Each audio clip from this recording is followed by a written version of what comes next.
Right, this is Matt Landis, and we're here to take a look at the Skype Room System new Teams functionality. So in Skype Room System build 4.0.8.0, the Skype Room Systems can now also do Teams meetings. So you'll notice on this Logitech Smart Dock, we have a Teams meeting, and we also have a Skype for Business meeting scheduled and ready to join. So you can join either one. Why don't we just do it? We'll join the Teams meeting first, since most people are basically familiar with the Skype for Business join experience. First of all, you'll notice that as soon as you join it, it gives you kind of a Teams experience, purple buttons, and one of the things you'll notice on the dual screen is that Teams is only using one screen. I have not heard if they will use both in the future, but at this time only one screen. So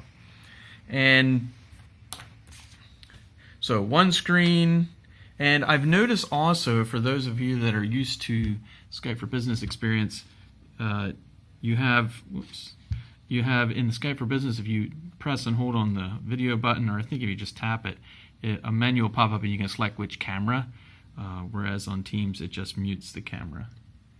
So, and at the moment there is no ability to share apps, as I understand, and so those are kind of some of the things that you get with Teams. But you can schedule, you can join a meeting, and we'll just close that meeting. And then the other thing is how you configure it. So really, what you're going to want to do is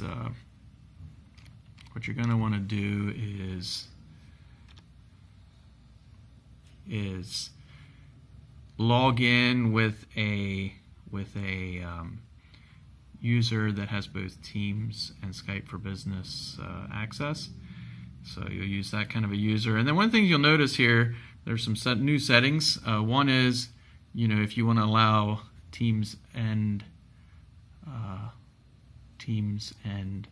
Skype for Business meetings, or just Skype for Business only.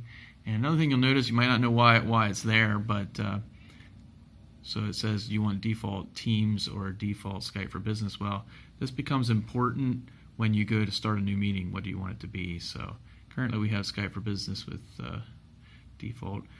And then another thing we have here, a new feature, is Bluetooth beaconing. It enables Microsoft Teams beaconing capabilities, and could not get this working on our unit at the moment, but I understand the way it works is that when you walk into the room with a mobile device running Teams or a laptop running Teams with Bluetooth turned on, it will actually beacon the room system, so from the other device to the room system, and let it know if you're running a meeting, you're in a meeting on the device you bring into the room, it'll join the Teams meeting or the room system to that meeting. So there will be a notification on the Skype room system. Do you want to join the meeting that somebody brought into the room? And you can go ahead and do that. So it sounds interesting. We could not get it working, but it's an interesting deal there. So really, that's how you configure it. Use a Teams user, or Teams and Skype for Business enabled user.